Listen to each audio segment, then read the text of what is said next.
I had just signed a contract with Leeds Music, giving it the right to publish my songs. Not that there was any great deal to hammer out. I hadn't written much yet. Lou had advanced me $100 against future royalties to sign the paper, and that was fine with me. John had taken me over to see Lou. John had only heard 2 of my original compositions, but he had a premonition that there would be more. John was John Hammond, the great talent scout and discoverer of monumental artists, imposing figures in the history of recorded music. Artists who had created music that resonated through American life. He was legendary. He had followed his own heart's love, music, preferably the ringing rhythm of hot jazz and blues, which he endorsed and defended with his life. No one could block his way, and he didn't have any time to waste. I could hardly believe myself awake when sitting in his office. Him signing me to Columbia Records was so unbelievable. It would have sounded like a made-up thing. Folk music was considered junky, second-rate, and only released on small labels. But John was an extraordinary man. He had vision and foresight, had seen and heard me, felt my thoughts, and had faith in the things to come. That is an excerpt from the incredible book that I hold in my hand and the one I'm going to talk to you about today, which is the autobiography of Bob Dylan. It is called Chronicles, Volume 1, written by Bob Dylan, in fact, with no help at all. He wrote every single word himself. He didn't even have an editor. And so I'm going to tell you how this book fits into everything else that you and I have been talking about. But first, I want to go to the very beginning. The first few pages is just blurb after blurb after blurb of praise for this book. And there is a ton of praise for the book. In fact, Rolling Stone put this as number 1 on its list of the top 50 musician biographies and autobiographies. But I didn't read the blurbs until after I had finished reading the book. Last night, I was rereading over all my highlights, and I found one that really speaks to why I think this book is so important, and important specifically for entrepreneurs to read. And it says, Bob Dylan hasn't really written the story of his life in this fascinating, captivating, intimate, accessible, and widely acclaimed memoir.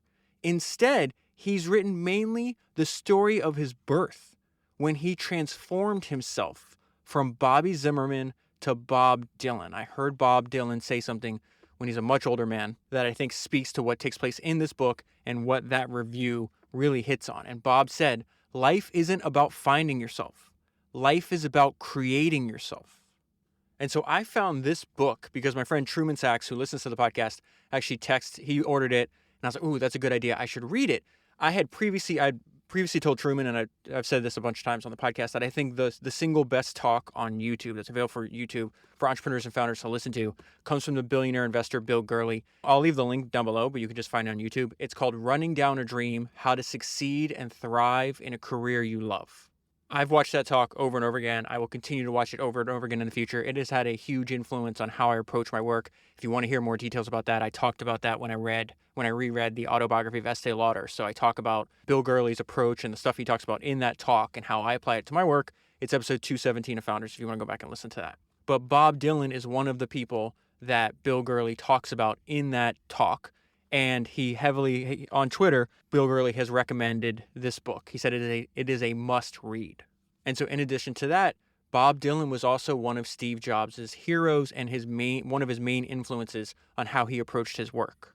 Steve mentions Bob Dylan probably 15 times in the biography that he worked on as he was dying with Walter Isaacson. So I went back and pulled all of my notes about what Steve said about Dylan. I want to introduce you to that real quick. I'm just going to run through the list real fast before I jump back into the book. And what was remarkable, and maybe something I even forgot, was that Dylan's influence on Steve Jobs lasted Steve Jobs' entire career. In fact, Jobs was obsessed with Dylan before he started Apple. In fact, one of the first things that Steve Jobs and Steve Wozniak did together was track down underground recordings of Bob Dylan records. Jobs would then collect printed out brochures of Bob Dylan lyrics, and he would spend hours interpreting them. In his biography, Steve says that he managed to collect hundreds of hours of Dylan's recorded concerts and would lay in bed listening to the concerts in headphones, and he would do this for hours. Before he got kicked out of Apple, when Jobs presented the Macintosh for the very first time, he opened that presentation by reading a poem but written by Bob Dylan. It was a Bob Dylan song. So that's before he got kicked out of Apple. More than 20 years later, when he returns, and then he's launching the iTunes store, so that happened over 20 years after introducing the Macintosh, he introduces that presentation with a slide of Bob Dylan. When Jobs gets kicked out of Apple, he stays home with his blinds closed for days, just listening to Bob Dylan records. Close to the end of his life, he's sitting inside of his house with the biographer Walter Isaacson, and they're listening to Bob Dylan records. And he says something to Walter. This is really important to remember because it's going to pop up in the book in Bob's own words later on. I think that is a main takeaway from the book. And Steve Jobs picked up on it, and Bob Dylan, I think, did it intentionally. But Steve said to Walter, no one else could have been Bob Dylan. So I'll go into more detail about that later on in the book, but I think the lesson to you and I is very obvious. It's like your product should be differentiated. So after Apple made the iTunes Store and the iPod, he was able to meet, and he actually had a 2-hour one-on-one conversation with Bob Dylan, and something Dylan told him resonated with Steve's own approach to creating new products. And Bob was talking about the way the music came. He says that the songs just came through me. It wasn't like I was having to compose them. And then at the very end of the book, Steve gives this fantastic speech about what drove him, why he did what he did in his career. Again, saying these things really hits home because he knows he's about to die. And he talked about learning something from the Beatles and Bob Dylan and the importance of always trying. Like, why did Steve keep taking risks and would always keep trying new things? And he said they, meaning the Beatles and Bob Dylan, they kept evolving, moving, refining their art. That is what I've always tried to do. Keep moving. Otherwise, as Dylan says, if you're not busy being born, you're busy dying. Okay, so let's jump into the book. It's absolutely incredible. It starts right. That's how what I just read to you at the very beginning. That's the intro to the book. There's no fluff here. It's not organized like any other biography I've ever read in my life. I'm gonna calm down because I'm like it's just amazing. And I'll get to like just the emotional roller coaster that this book can put you on. So the book starts with him being signed. He's in New York City, 1961. I'll get to how he arrived at that point. But first, I want to go to the end. So he just got signed. They send him over to the record company's in-house publicist, this guy named Billy. Billy's asking him a bunch of questions. I just want to pull out one sentence here because this is just something that appears over and over again in the book. Again, Bob is writing this. He didn't have an editor. These are his own words. He's clearly telling us what he feels is important. He won the Pulitzer Prize for literature. And according to my research, he's the only musician to ever do that. That's how good this book is. So Billy's talking. They're talking about him. And it says, Billy asked me who I saw myself like in today's music scene. I told him, nobody. That was true. I really didn't see myself like anybody else. And so that's really important. That's going to appear multiple times throughout the book. I have my own maxim. I actually stole it from a hip-hop lyric by this rapper named NF.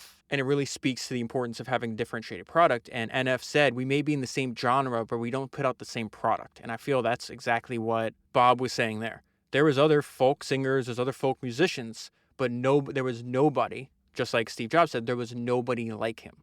So at this point, Bob begins to tell the story of what led up this year, it was between 1 to 2 years of him arriving in New York City from Minnesota before he is signed by Columbia Records. And this is something that Bill Gurley talks about in that fantastic talk. And I'm going to read a quote from Bill Gurley's talk that's going to set up exactly where we are in the book. And it said, Bob did an incredibly ambitious action to pursue his dream job. He hitchhiked from Minneapolis to New York City. He had a guitar, a suitcase, and $10. That is a 1,200-mile trip. And so it says, the big car came to a full stop. At last I was here in New York City. I was there to find singers, the one that I heard on record. Most of all, to find Woody Guthrie. It wasn't money or love that I was looking for. I had a heightened sense of awareness, was set in my ways, impractical and visionary to boot. So keep in mind, he's describing himself when he's about 20 years old. My mind was strong like a trap, and I didn't need any guarantee of validity.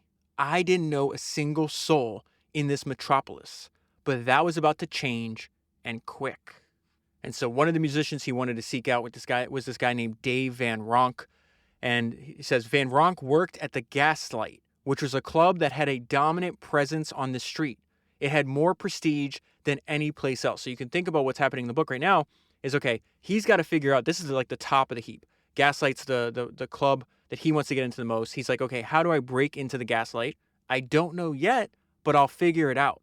And so he starts out playing any crappy gig that he can get. And so this is really the very early days of a career that's going to span 6 decades. And so this is what he knows about the Gaslight at this point. It says it opened early in the evening with about 6 performers that rotated throughout the night. It was a closed circle that an unknown, which is him at this point in his life, could not break into. There weren't any auditions. It was a club I wanted to play. I needed to. I had heard Van Rock back in the Midwest on records and thought he was pretty great. And I copied some of his recordings phrase for phrase. And so that part right there, what Bob Dylan is talking about, really jumped out to Bill Gurley when he in that talk he gave, because he has this phrase that I think he got from Danny Meyer, and he calls it professional research. And what Bill noticed by studying great people, and I've noticed because I've read 260 something biographies of great people as well, is they are constantly studying and learning and trying to get better at their craft even when they're not working. And so in that talk, Danny Meyer uses the term professional research. And Bill says, I think that's an interesting phrase because most of us think about studying and research we do around curriculum and a teacher. And he gives an example of, he's like, that's not what professional research is. He's like, it's something you do on your own. You can think of Founders. Founders is just it's 400 hours so far, something like that, of professional research for entrepreneurs and founders that you should be paying attention to when you're not working, right? And so Bill says in the talk, if you're in finance or marketing or accounting, do you go home at night and study to improve your own skill set? Most people don't. And then Bill says, I think that's interesting. And so his point is just like, all the greats did this. And that's exactly what Bob is telling us where we are in the book. He's like, listen, I heard Van Rock back in Midwest on records and thought he was pretty great. I copied some of his recordings phrase for phrase. How much would you have to be listening to somebody to be able to copy them perfectly? Let's go back. I got to give you background because, again, this is not like any other autobiography. He's not going to run through his life. It's 5 chapters, if you even want to call them. The first 3 chapters is just about this year of him breaking in to become Bob Dylan. It's that year that he spends in New York City before he is signed, right? Then he fast forwards in the book by 9 years, skips over the peak of his career, right? Then there's another chapter about this other album he's doing. Then he skips ahead 17 years. Then the last chapter is flashbacks to this time we're in. It's incredible. Okay, so I got to go backwards though, because Bill Gurley gives background that I think is very useful. I think like his talk and this book and hopefully this podcast kind of go together. That's why I'm going to go constantly reference the 3, right? And so what Bill realized was what Bob was doing before the book starts. And so this is back when he's in Minnesota.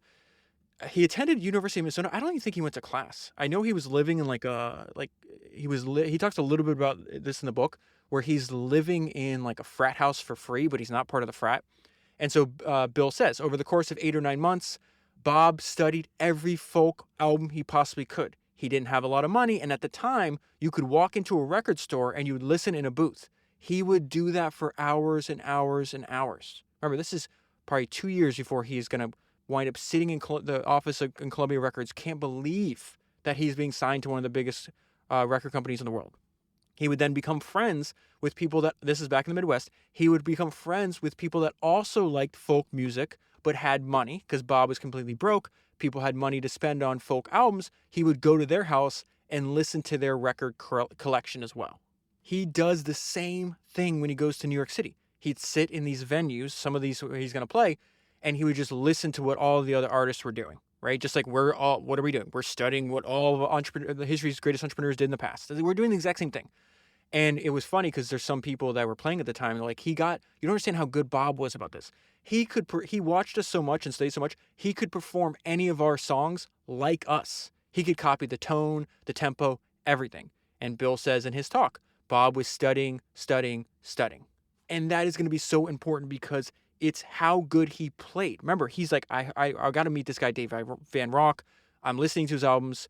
I'm copying them. Okay, I'm gonna hitchhike across the country with no money.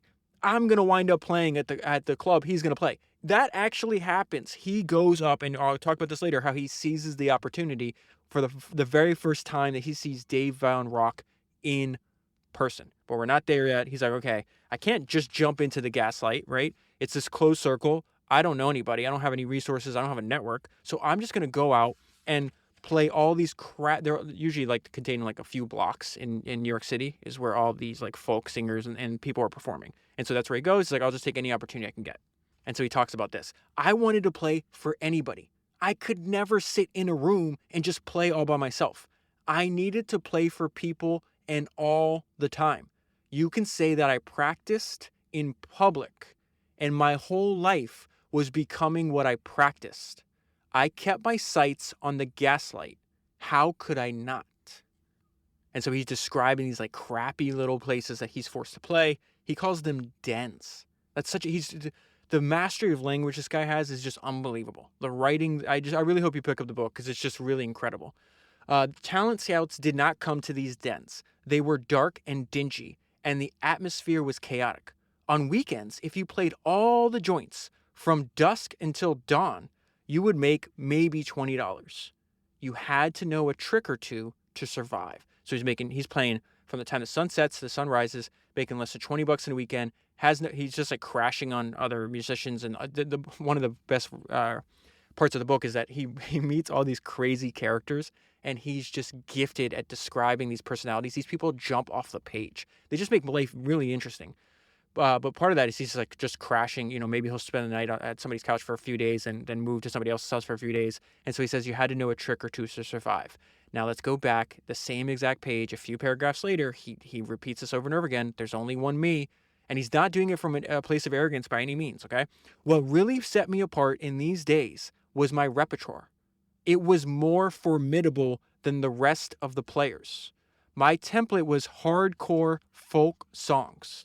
And then we see it's very binary. You either love Bob Dylan or you don't listen to him at all. I'd either drive people away or they would come in closer to see what it was all about. There was no in between. There were a lot better musicians around, but there wasn't anybody close in nature to what I was doing. Again, there is no one like me. That's exactly what he's telling us. Again, that's like the third or fourth time. I'm on page 18. And if you read the book, that idea, that main theme just jumps out to you over and over again. Let's go into more professional research.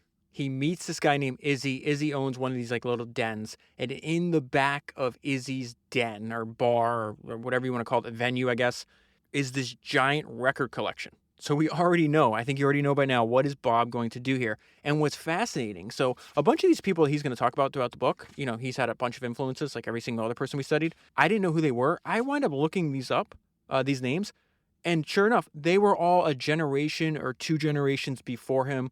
Some of the people were still alive, but they had been playing for many years. Some of these people were dead. So again, one thing that's going to jump out to you is like Bob spends a lot of time thinking and studying history. He says multiple times in the book, he's just not interested in current affairs at all. And I'll get to more about that. So it says, Izzy had a back room. The little room was filled with records and a phonograph. Izzy would let me stay back there and listen to them. I listened to as many as I could. The madly complicated modern world was something I took little interest in. It had no relevancy, no weight. I wasn't seduced by it, but he was seduced by history. He got a lot of ideas from going through and studying the history of his industry. He would take lines from songs. He would take like tones. He winds up learning how to play a guitar a specific way by studying something that happened, many decades before him. But he does repeat this idea that the modern world, he's just really not interested in it, doesn't really pay attention to it. And so it says, Izzy would pull out records for me, and then I'm going to list just some of these people. These are the people I looked up. I didn't know who they were, like Charlie Poole and Big Bill Bronzy. And so one day when he's in Izzy's, this is where he's going to seize the opportunity, why he came. One of the reasons he came to New York City. One winter day, a big burly guy stepped in off the street. It was Dave Van Ronk. He was gruff, with a don't give a damn attitude. My mind went into a rush. There was nothing between the man and me. So Dave is just sitting at the bar playing a couple strings on the guitar. And so this is where Bob sees this as opportunity. I stepped over and asked him, how does someone get to work at the Gaslight? Who do you have to know? Van Ronk looked at me curiously, was snippy and surly, and asked if I was a janitor. I told him no, and he could perish the thought. But could I play something for him? He said, sure. Dave liked what he heard and asked me who I was, then said I could come down about 8 or 9 that night and play a couple songs in his set.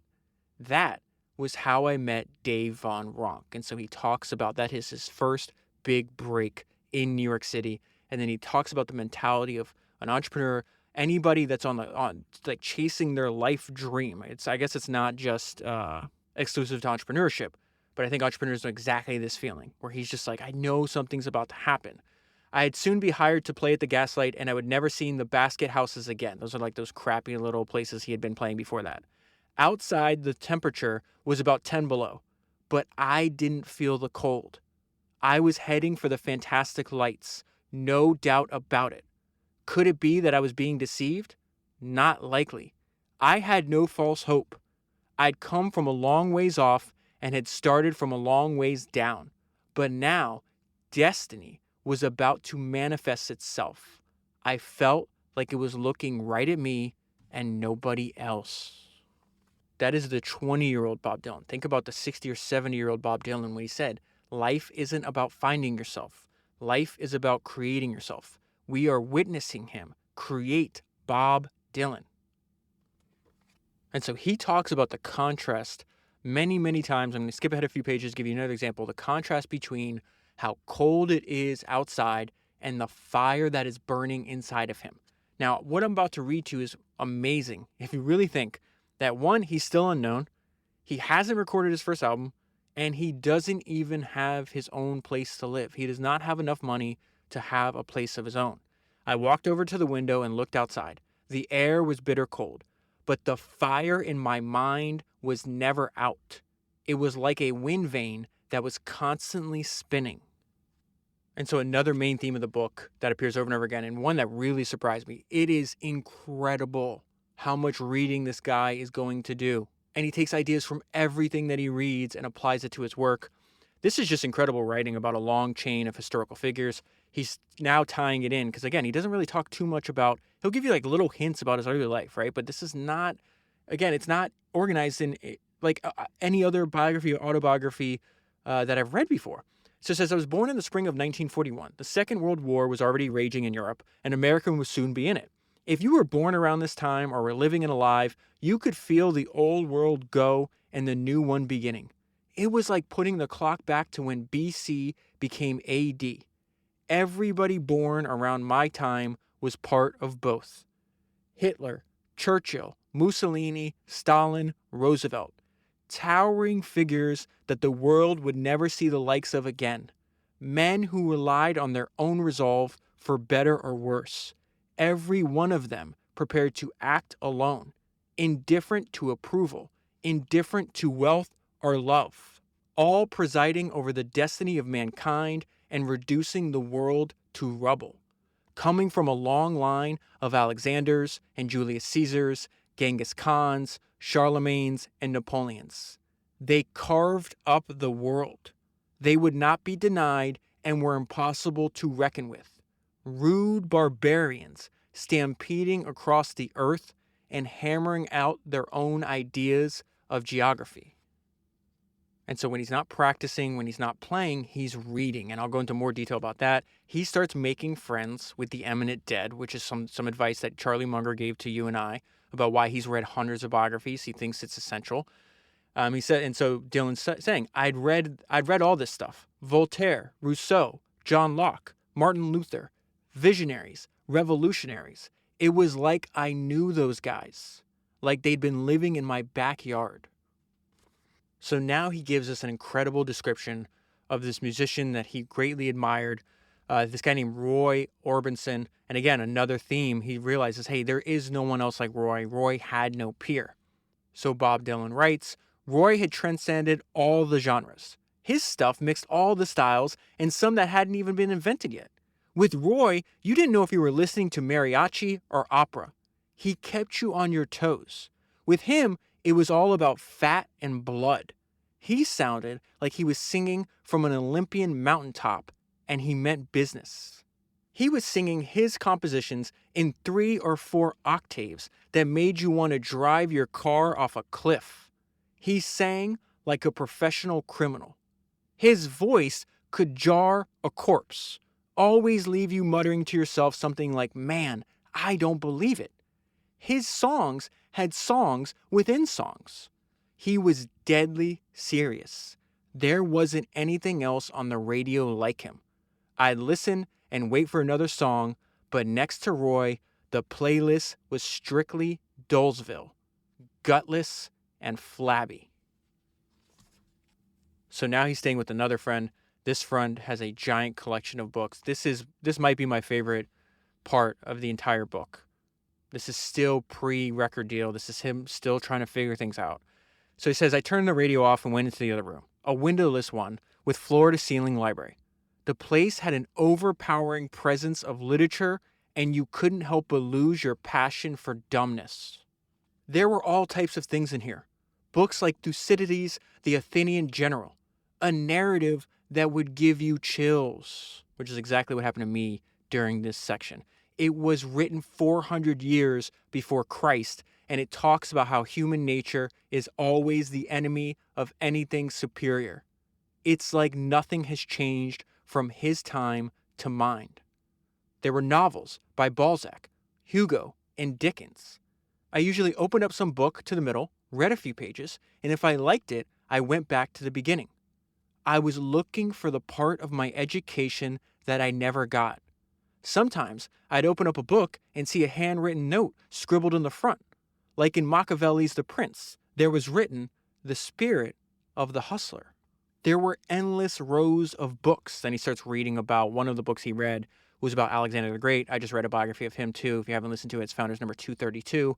And his description of Alexander the Great is fantastic. Alexander the Great marched into Persia. When he conquered Persia, in order to keep it conquered, he had all of his men marry local women. After that, he never had any trouble with the population. No uprisings or anything.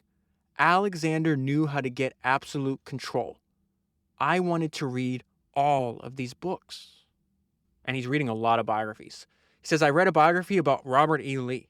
Robert E. Lee had grown up without a father. Lee had made something out of himself nevertheless.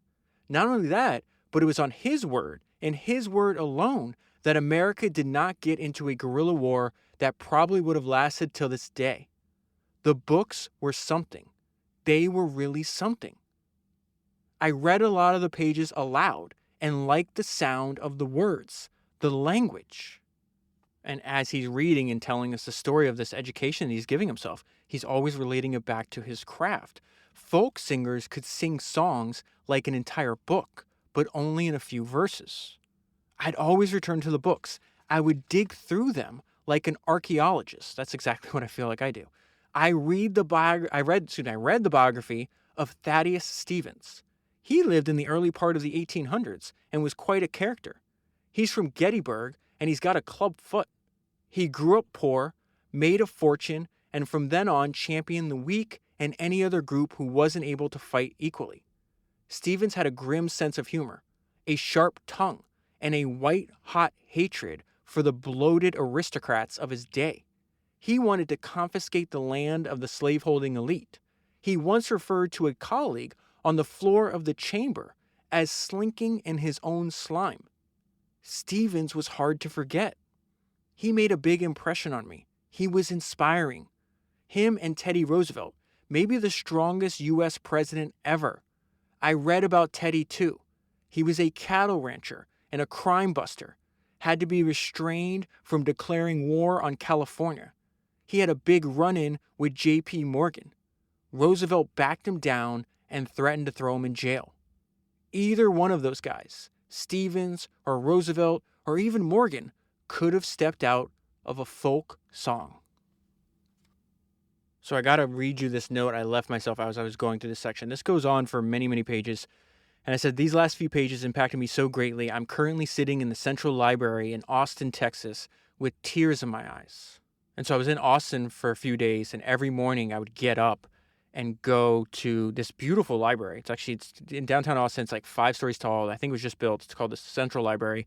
And that's where I read most of this book. And I left that note because I wanted to remember when I look back on what I was doing and where I read this book, because I had tears in my eyes, not because of sadness, because of joy. And there's a few different reasons for that. One is I don't think there's been another human invention that can evoke deeper emotions than a great book, than great writing. And so to read Bob Dylan experiencing like his self-education and the impact that these great books and great writing has had on him. And then for him in turn to be able to describe that to the reader in just a beautiful use of language as well. And then when that happens, I think it's natural for you to think of it like in terms of your own life. And it's like, I know exactly the feeling that he is writing about. I'm experiencing it right now. And then what I think really pushed me over the edge was just like a deep sense of gratitude. I cannot believe this is my job.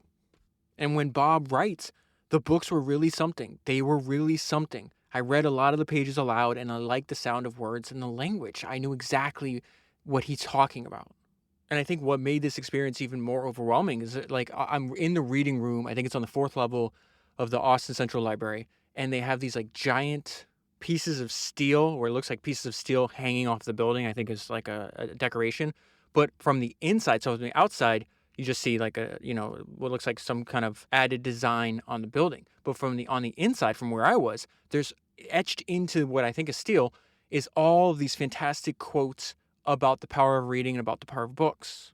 And I look up and I see one of my favorite quotes ever, might be my favorite quote ever on books. And that's from Carl Sagan. I'm going to read the whole quote to you. Only half the quote they could fit. There's probably 100 different quotes from all kinds of people throughout history talking about the importance of reading.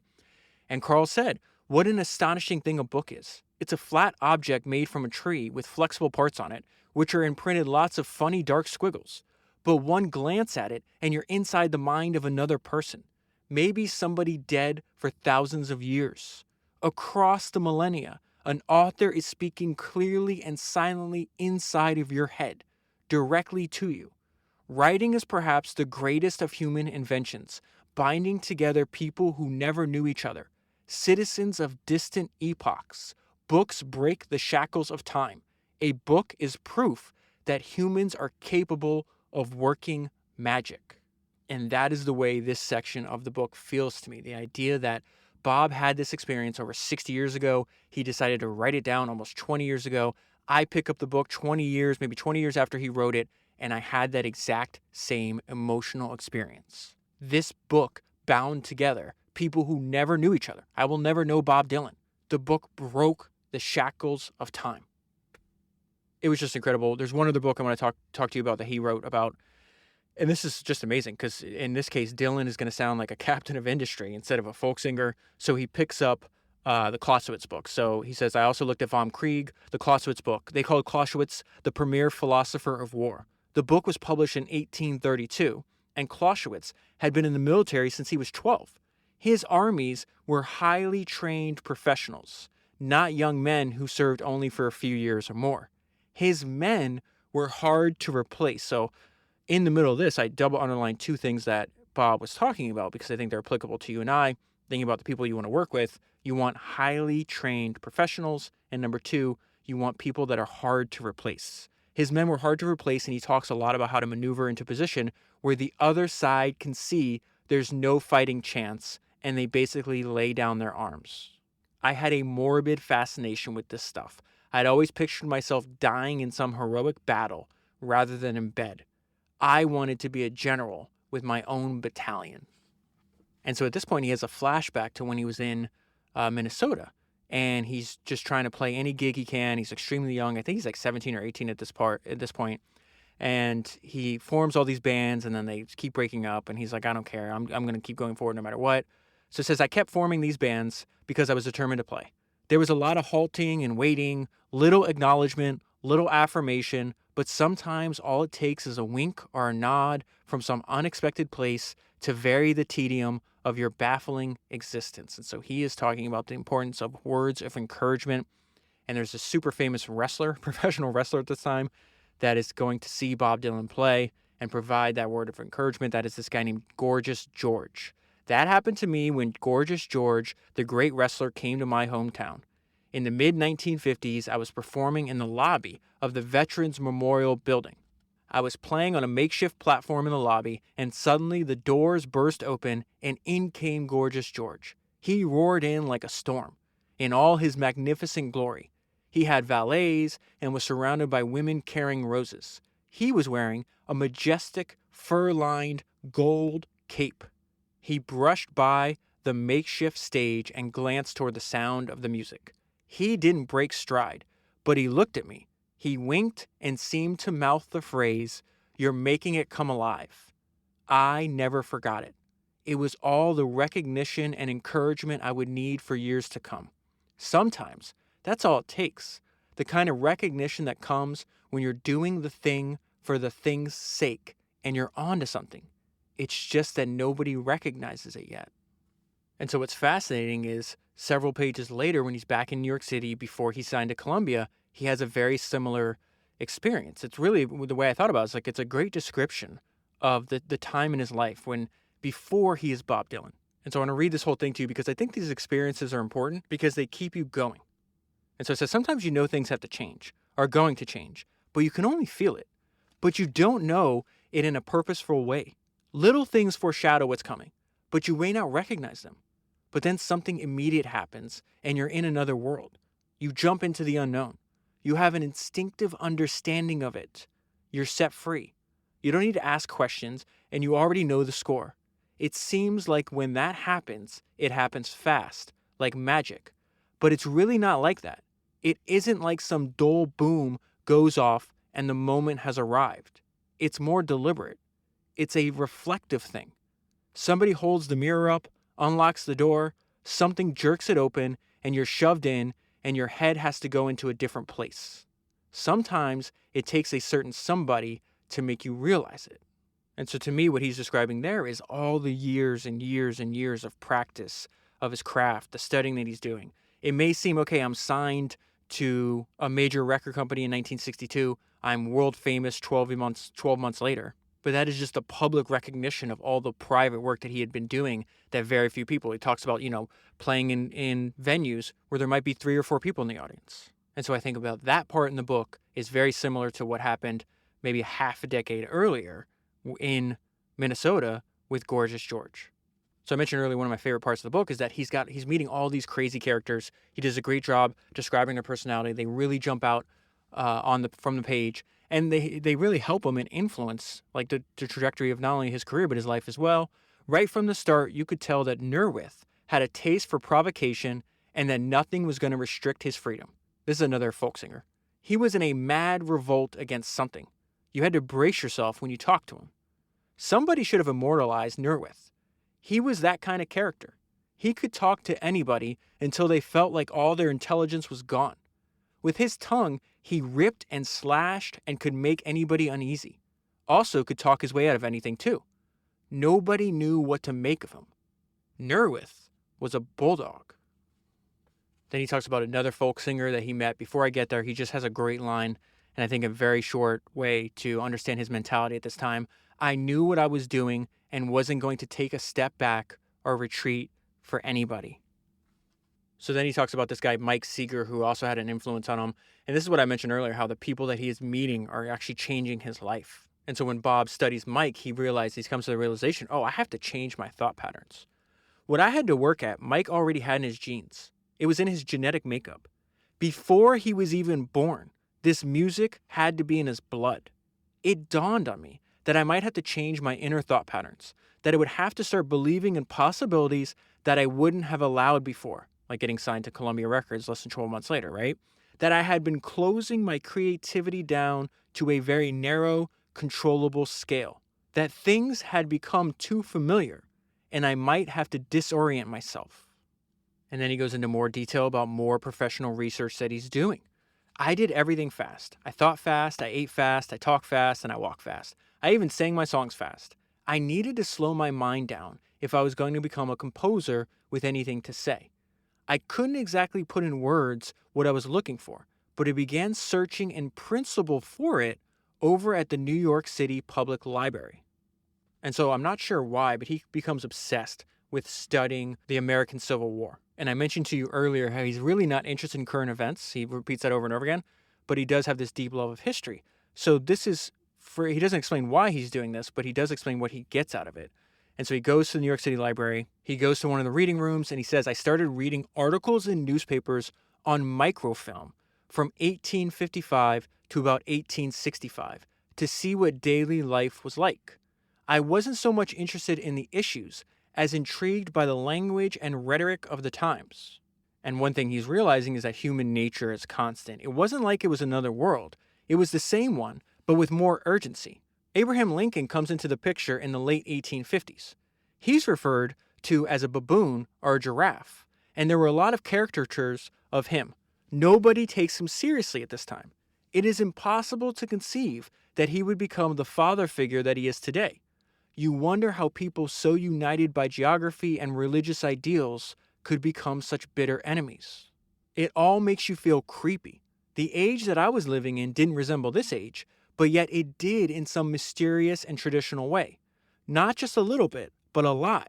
You could see the full complexity of human nature. And then he wraps up why he's doing this and what he's going to get out of it with this fantastic metaphor. I crammed my head full as much of this stuff as I could and locked it away in my mind out of sight. I left it alone. I figured I could send a truck back for it later. And so having read this book, and you can already tell from what you and I have discussed so far, you can see why Bill Gurley put Bob Dylan in his talk. It's just this constant self-education, this constant professional research, doesn't stop there. He starts studying Beethoven, looking for ideas in the life and work of Beethoven that he can use in his own. I learned that Beethoven had been a child prodigy, and he had been exploited by his father, and that Beethoven distrusted all people for the rest of his life. Even so, that did not stop him from writing symphonies. And I think that point is going to be important later on, because the next chapter, when it skips over Bob Dylan at the peak of his fame, goes into how much he distrusts people. He did not like people saying he was a voice of a generation. He turns into a little bit of a recluse, tries to find ways to, on purpose, to make himself less famous. But we're not there yet. He's still studying the greats. And in this case, he's studying Hank Williams. And then he just has fantastic writing about all these people that he studied and admired and the people that influenced his work. I didn't have to experience anything that Hank did to know what he was singing about. I'd learned later that Hank had died in the backseat of a car on New Year's Day. I kept my fingers crossed. I hoped it wasn't true, but it was. It was like a great tree had fallen. Hearing about Hank's death caught me squarely on the shoulder. The silence of outer space never seemed so loud. When I hear Hank sing, all movement ceases. The slightest whisper seems sacrilege.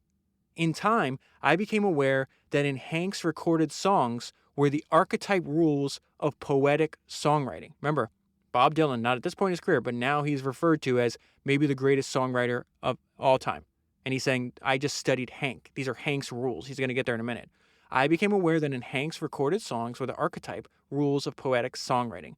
The architectural forms are like marble pillars, and they had to be there. You can learn a lot about the structure of songwriting by listening to his records, and I listened to them a lot and had them internalized.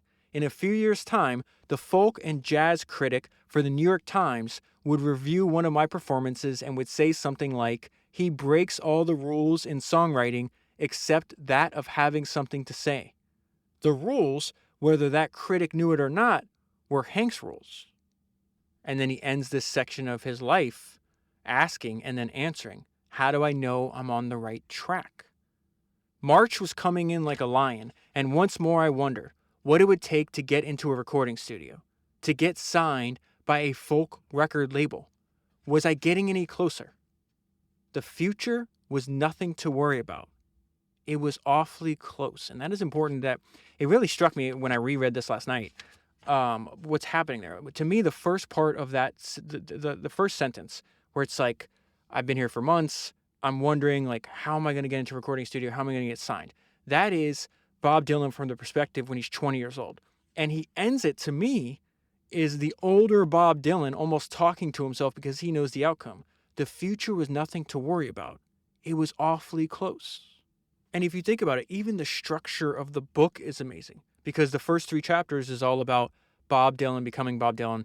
It starts with him getting signed, and it ends with him wondering, am I on the right track? And the older version, in my opinion, of himself saying, yeah, it's right there. Don't worry. Okay, so now he fast forward 9 years into the future, skips over the apex of his fame, and starts with his father's funeral. The previous week had left me drained. I had gone back to the town of my early years in a way I could never have imagined, to see my father laid to rest. Now there would be no way to say what I was never capable of saying before. Growing up, the cultural and generational differences had been insurmountable. My father, who was plain speaking and straight talking, had said, "Isn't an artist a fellow who paints?" when told by one of my teachers that his son had the nature of an artist. It seemed I'd always been chasing after something, anything that might lead me into a different place, some unknown land downriver. I had not even the vaguest notion of the broken world I was living in. When I left home, it was like Columbus going off into the desolate Atlantic. I had done that, and I had been to the ends of the earth, and now I was back. And so that line is really important because he's saying, I left 10 years ago in search of my dream.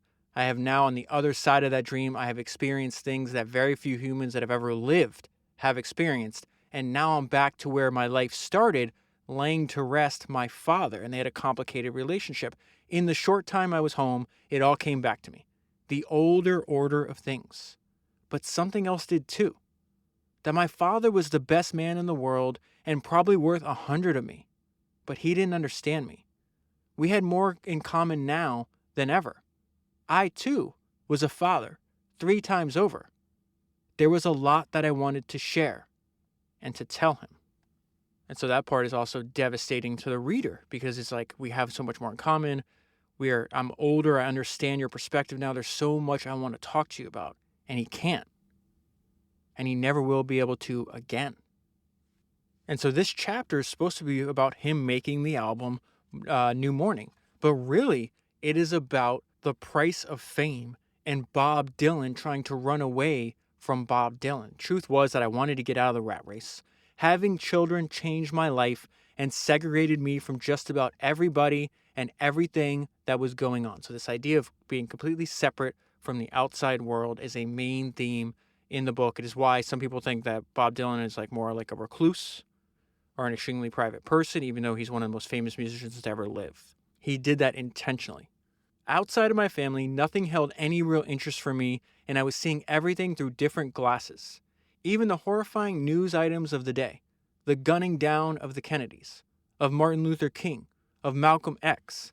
I didn't see them as leaders being shot down, but rather as fathers whose families had been left wounded. And then when I got to this part where he's describing what's taking place at this point in his life, I wrote the Bob Dylan of 1970 is not the Bob Dylan of 1961, nor does he want to be. I didn't belong to anybody then or now.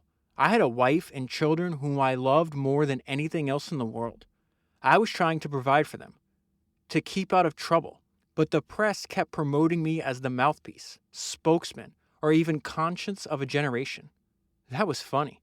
All I'd ever done was sing songs that were dead straight and expressed powerful new realities. I had very little in common with and knew even less about a generation that I was supposed to be the voice of. Being true to yourself, that was the thing. I was more of a cowboy than a Pied Piper. And so that's something he's going to repeat over and over again. He's like, listen, these songs, just like he told Steve Jobs many years later, I made songs for me. They just came through me. It wasn't even like that I was having to compose them. So this idea is I was just trying to be true to myself. And because I was true to myself, it resonated with other people. But then all the other interpretations and the building up of the press, that's your thing. That has nothing to do with me. And when I got to that part, it made me think of something that he said almost 100 pages earlier in the book, where he's talking about the influence of that brief interaction with Gorgeous George, where it just kind of fueled him. And he says something at the end there that I think is advice to you and I, for anybody that wants to get to not only the top of your profession, but also doing work that you feel is worthy of your life energy. We all have one life. We're all going to die. We have limited time. And so therefore we have to really think long and hard about how do I want to spend my time? What is the work that I want to do, the craft that I'm going to engage in, that I'm going to give 1/3 or 1/2 of my limited time on earth here. And he says it's the kind of recognition that comes when you're doing the thing for the thing's sake. That was Bob Dylan in the 1950s. This is Bob Dylan in 1970. And he's like, I did the songs for the song's sake because I wanted to do them. And as a result of doing that, it resonated with other people. And then the press runs like, hey, I'm a voice of a generation. He's going to accept this honorary degree from Princeton, which I'm going to share this part. It's really funny because he's running from this label. It's like, I don't want this label. And he says somebody else would have to step up and volunteer. I really was never anything more than what I was, which is a folk musician. And he's saying having this label put on you, all this pressure that you're a voice of a generation that he didn't even identify with or even understand. He says it would have driven anybody mad. And so he talks about, hey, I'm getting away. I'm trying to be less famous. He buys a house in Woodstock, California, or Woodstock, New York, rather. And he's just trying to raise his family there. And word gets out, this is Bob Dylan's house. And these people just abuse him and his family. I could not believe when I got to this part. This same house, where again, the house that he's raising his family in, this same house that my family was in, intruders started to break in day and night. Peace was hard to come by. Road maps to our homestead must have been posted in all 50 states. Moochers showed up. Goons were breaking into our place all hours of the night. This was so unsettling. I wanted to set fire to these people. These gate crashers, trespassers, demagogues were all disrupting my home life. Everything was wrong. The world was absurd. It was backing me into a corner. And then he has this inner monologue. He's like, I don't even want this. Listen to what he's fantasizing about. No place was far enough away. So obviously, you're going to have to get out of there. And so that's what he's talking about. I don't know what everybody else was fantasizing about, but I was fantasizing about, what I was fantasizing about was a 9-to-5 existence. A house on a tree-lined block with a white picket fence, pink roses in the backyard. That would have been nice. That was my deepest dream. After a while, you learn that privacy is something you can sell, but you can't buy it back. So he's feeling violated. He feels like he can't get away from the image of who he is in the public's eye. And he's also continuing to make music because he likes to make music, but he doesn't. Now he's wrestling with, he's like, oh, I may never create work that good again. And the crazy part, what he's about to tell us, he's like, I don't even care at this point in his life. In 1970, Bob Dylan, he's like, I don't even care if I ever do. And so he writes, the novelist Herman Melville's work went largely unnoticed after Moby Dick. Critics thought that he had crossed the literary line and recommended burning Moby Dick. By the time of his death, he was largely forgotten. I didn't know that. That's crazy. I had assumed that when critics dismissed my work, the same thing would happen to me, that the public would forget about me. I owed nobody nothing. I wasn't going to go deeper into the darkness for anybody. My family was my light, and I was going to protect that light at all costs. What did I owe the rest of the world? Nothing. Not a damn thing. In my real life, I got to do the things that I love the best, and that was all that mattered. And he's going to describe what he feels matters the most, and it really speaks to how complicated being a human is. The idea that we can give our entire heart and soul and life energy into achieving a goal like he did of becoming a folk singer, getting to the very top of his profession and realizing, I don't want it. I think it also speaks that the feeling that you don't want it might be temporary and to not give up. Because Bob is still touring. He's in his 80s. He's still touring to this day. In my real life, I got to do the things that I love the best, and that was all that mattered. The Little League games, the birthday parties, taking my kids to school, going on camping trips, boating, rafting, canoeing, fishing. I was living on record royalties. Sometime in the past, I had written and performed songs that were most original and most influential, and I didn't know if I ever would again, and I didn't care. And so it's around this time in his life that Princeton decides to give him an honorary degree. I'm going to read my entire note, which is kind of long, before I read what it explains over these 3 pages. The way Bob Dylan writes is incredible. His description of his friend, the famous singer David Crosby, made me laugh. We also see his response for representing anyone but himself, and a sentence that I've never read before. The book is full of them. I've already read a bunch of sentences that I've never read anywhere else before, so that you might already pick up on that. But it says, early in the week, we had gotten back from Princeton, where I had been given an honorary doctorate degree. It had been a weird adventure. Somehow, I had motivated David Crosby to come along. Crosby was a colorful and unpredictable character. He wore a cape, didn't get along with too many people, and had a beautiful voice. And this is the sentence that made me laugh. He was an obstreperous companion. So I had to look up that word. I thought it meant like cantankerous or mean. It says noisy and difficult to control. So then he tells the story of him and Crosby going to Princeton. We pulled off of Route 80, found the university on a hot and cloudless day. In short time, the officials led me into a crowded room and put me in a robe, and soon I was looking out over a crowd of well-dressed people. When my turn came to accept a degree, the speaker introducing me said how I had distinguished myself. And this is what the speaker said, though he is known to millions, he shuns publicity and organizations, preferring the solidarity of his family and isolation from the world. He remains the authentic expression of the disturbed and concerned conscience of young America. And this part made me laugh too, because that's the end of what the person introducing him said. And then we hear his inner monologue. He goes, "Oh, sweet Jesus. It was like a jolt. I shuddered and trembled." Remember, this is exactly what he's spent the entire chapter saying, I don't want this. It's making my life miserable. And this is why people call him a recluse. "Oh, sweet Jesus, it was like a jolt. I shuddered and trembled, but remained expressionless. The disturbed conscience of young America." There it was again. I couldn't believe it. Tricked once more. The speaker could have said many things. He could have emphasized a few things about my music. And this is a sentence I've never read in any other book before. "I was so mad, I wanted to bite myself." And then he ends the story. "After whispering and mumbling my way through the ceremony, I was handed the degree. We piled back into the Buick and drove away. It had been a strange day. Bunch of dickheads on autostroke," Crosby said.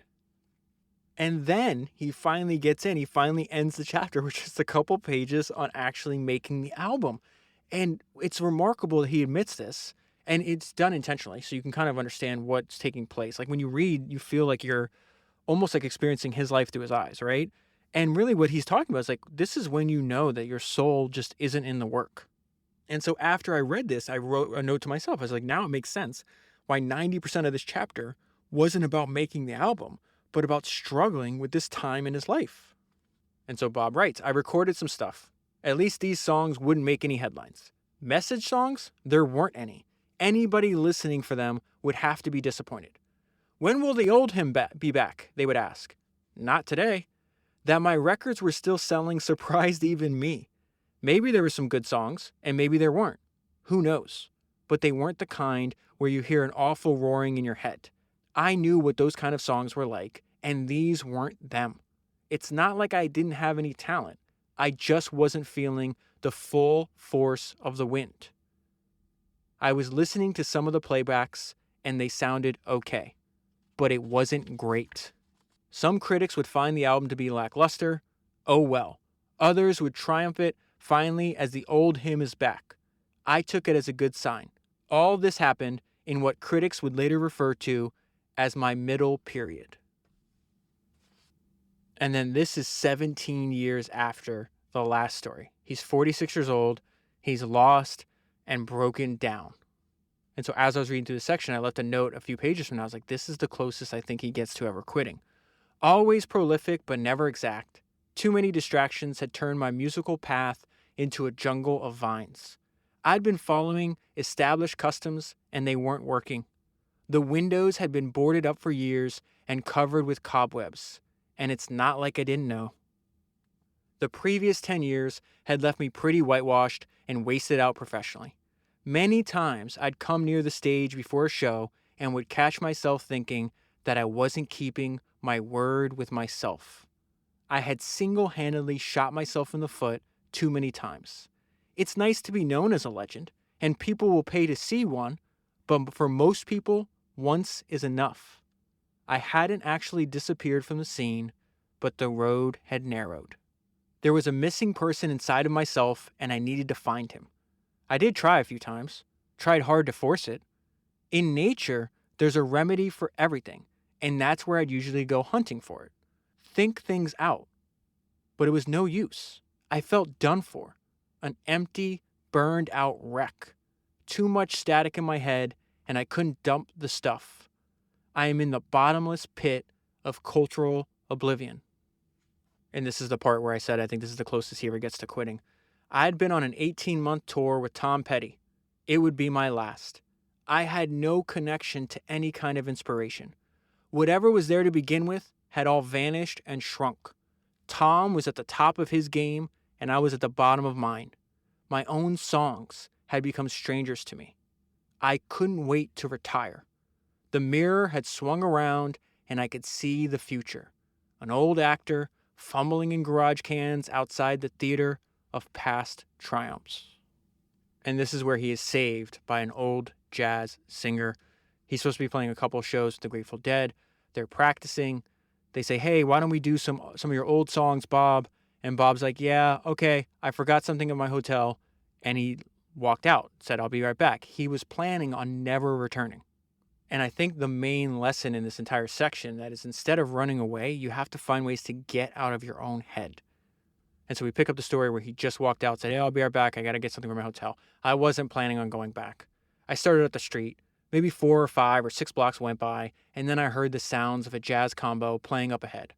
Walking past the door of a tiny bar, I just realized when I reread that sentence, this is exactly the kind of places that he started his career in. So 27 years in the past. I looked in and saw that musicians were playing. There were just a few people inside. It looked like the last stop on a train to nowhere. Something was calling to me to come in, and I entered.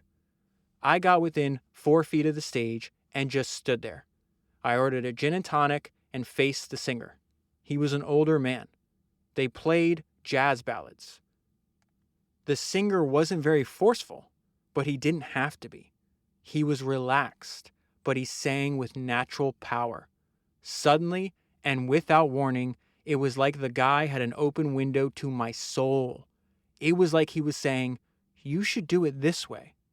All of the sudden, I understood something faster than I ever did before. I knew where the power was coming from, and it wasn't his voice. I used to do this thing, I'm thinking. It was a long time ago, and it had been automatic. No one had ever taught me. This technique was so elemental, so simple, and I'd forgotten. It was like I forgot how to button my own pants. I wondered if I could still do it, and I wanted to try. Returning to the Grateful Dead's rehearsal hall, I could not wait to get started.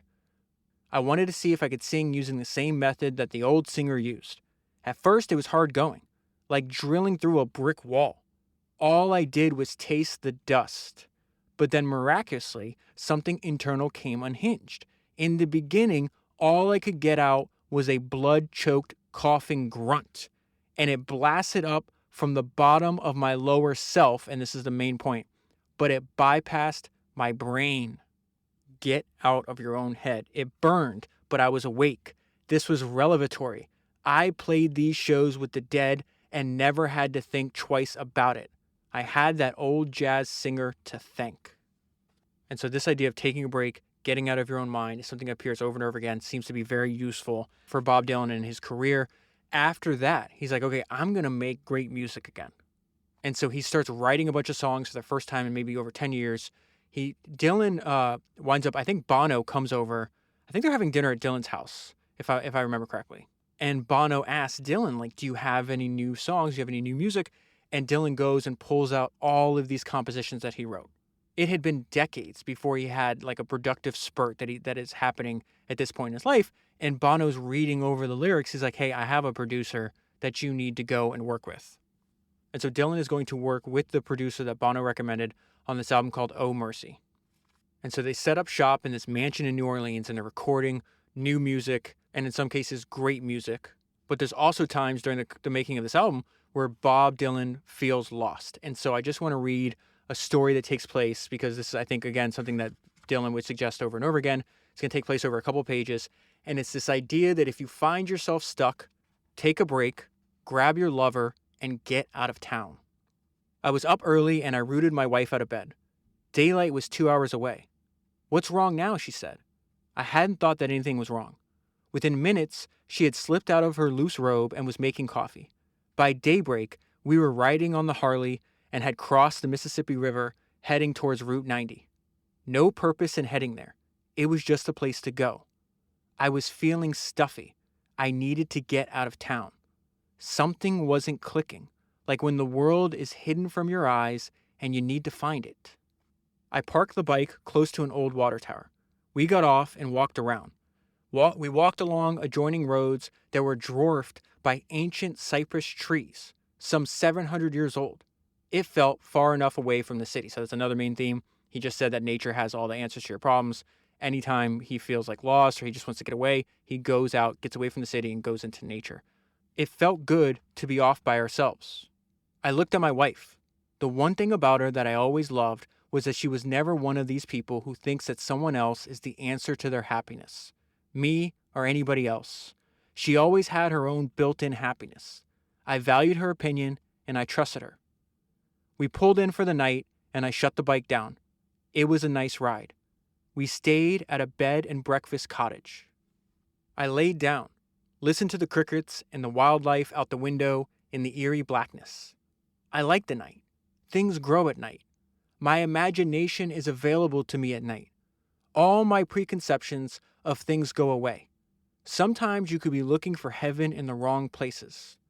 Sometimes it could be under your feet or in your bed. Next day, I woke up.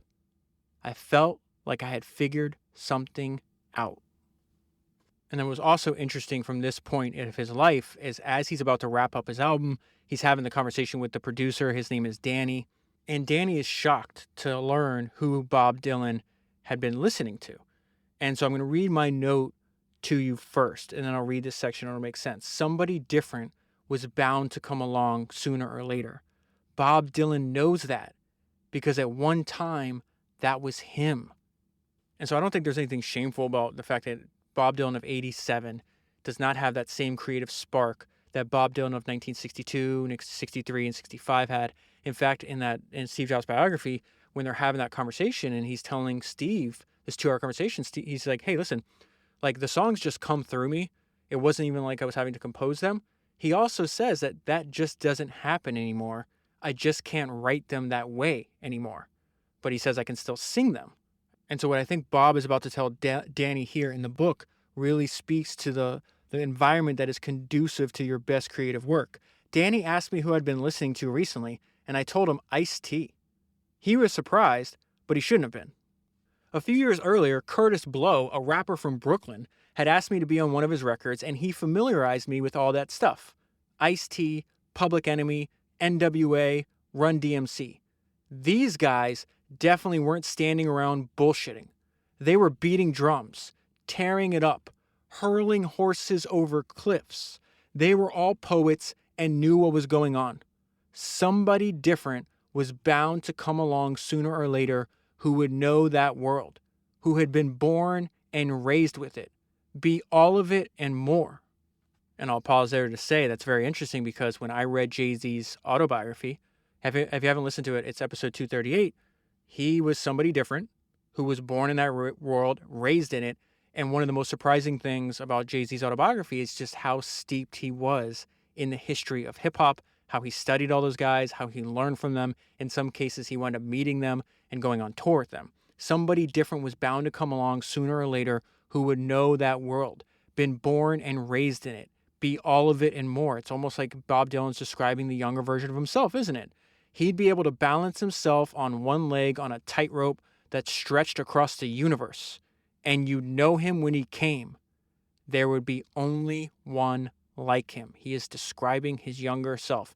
Bob Dylan knows that because at one time, that was him. What crazy language. He'd be able to balance himself on one leg on a tightrope that stretched across the universe, and you'd know him when he came. There'd only be one like him. With Ice-T and Public Enemy, who were laying the tracks, a new performer was bound to appear. He'd be doing it with hard words, and he'd be working 18 hours a day. I love that part. Just want to read my note again. Somebody different was bound to come along sooner or later. Bob Dylan knows that because at one time, that was him. So that album is finished. Bob Dylan gets to the last chapter. This is my note to myself, which I think explains my experience with the book. He writes like he wants to make sure that you are paying attention. You have to fill in a lot of this stuff for yourself. This is a flashback to when his father was still alive, even though this is the last chapter of the book. My father had his own way of looking at things. To him, life was hard work.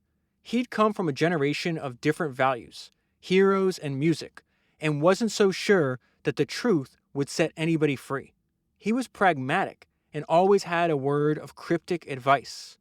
Remember, Robert, in life anything can happen. Even if you don't have all the things you want, be grateful for the things you don't have that you don't want. I was doing my best. I had to thoroughly feel that I was earning my fee. Nothing would have convinced me that I was actually a songwriter, and I wasn't. Not in the conventional songwriter sense of the world. So that's what I mean about he writes like he wants to make sure you're paying attention. You have to fill in a lot of the stuff for yourself.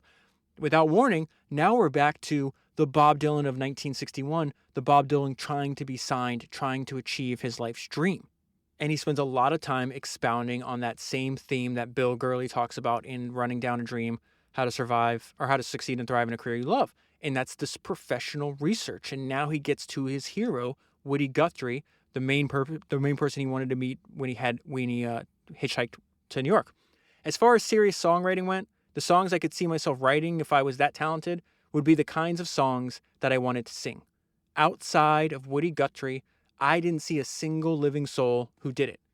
The one song that had hooked me up with Leeds music, the one that had convinced John Hammond to bring me over there in the first place, was an homage in lyric and melody to the man who had pointed out the starting place for my identity and destiny, the great Woody Guthrie. I wrote the song with him in mind, and I used the melody from one of his old songs, having no idea it would be the first of maybe 1,000 songs that I would write.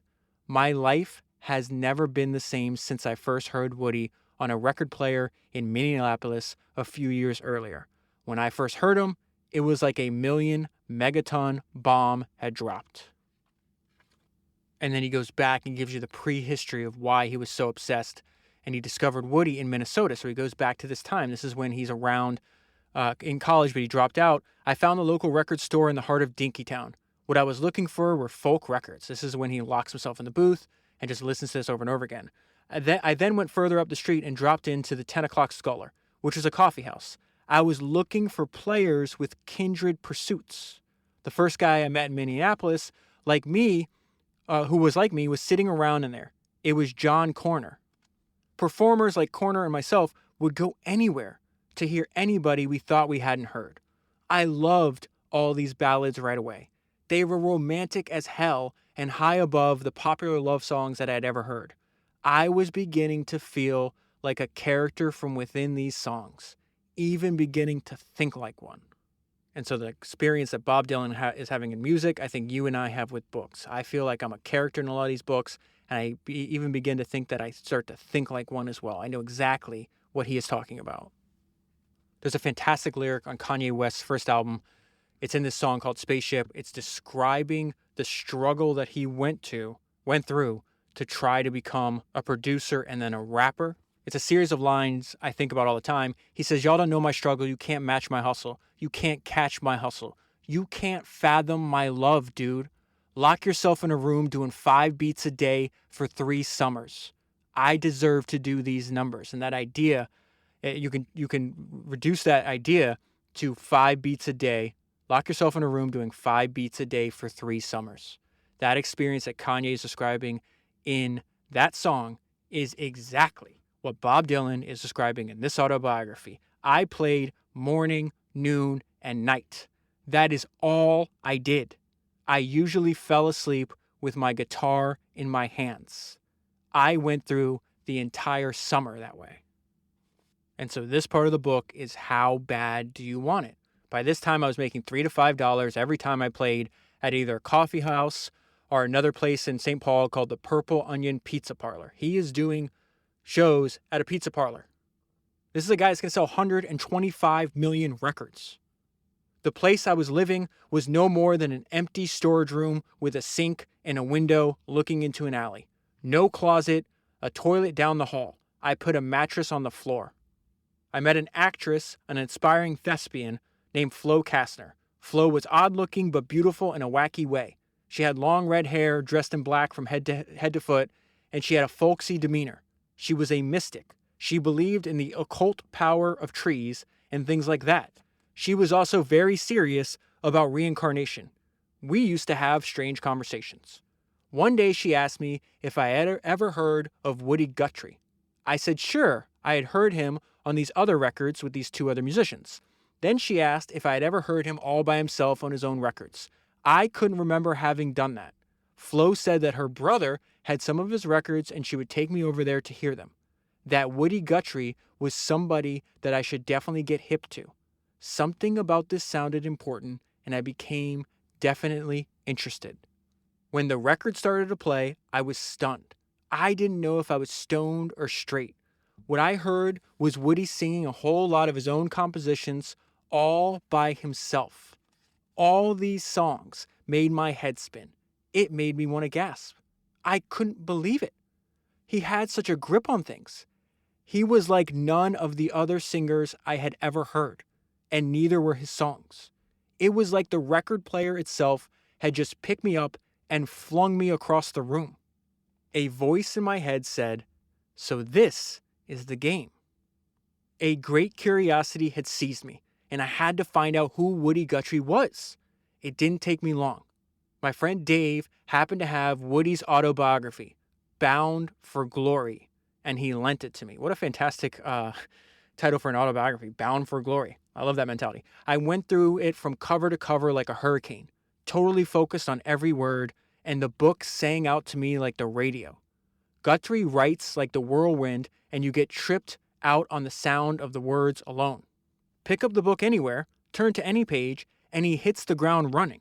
Kind of like what Bob did with his own autobiography. Who is he?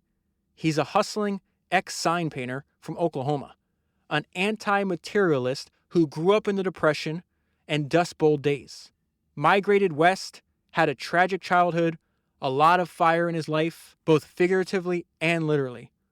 Woody's got a fierce, poetic soul.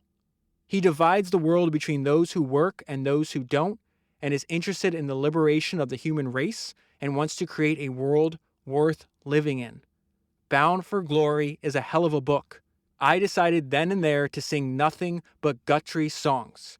It's almost like I didn't have any choice. I'm going to finish the section, but pause there and just think about this. What is the difference in Bob Dylan's life if he never picked up that book? There's so many examples just like that. That's why I feel extremely comfortable being an evangelist. Everybody I come in contact with, the podcast, everybody I talk to, read biographies. Doesn't matter who it is. Whoever you just happen to be interested in, they will change your life. Imagine if he never picked up Bound for Glory. I said to myself I was going to be his greatest disciple. I wasn't even sure if he was alive anymore. The book makes it seem like he was a character from the old past. His friend Dave actually knows about it. He says he got me up to date on him, that he was in ill health somewhere in the East, and I pondered that. One thing for sure, Woody Guthrie had never seen nor heard of me, but it felt like he was saying, "I'll be going away, but I'm leaving this job in your hands. I know I can count on you." It was time for me to get out of Minneapolis. New York City was the place I wanted to be. With only a few tattered rags in a suitcase and a guitar, I stood on the edge of town and hitchhiked east to find Woody Guthrie. Although I might have been slack in a lot of things, my mind was ordered and disciplined. New York City, midwinter, 1961. Whatever I was doing was working out okay, and I intended to stay with it. I felt like I was closing in on something. And that is where I'll leave it. I highly, highly, highly recommend reading this book. I would not overthink it. If somebody like Bill Gurley tells you to read a book, just buy the book. If you buy the book using the link that's in the show notes in your podcast player, you'll be supporting the podcast at the same time. That is 259 books down, 1,000 to go, and I'll talk to you again soon.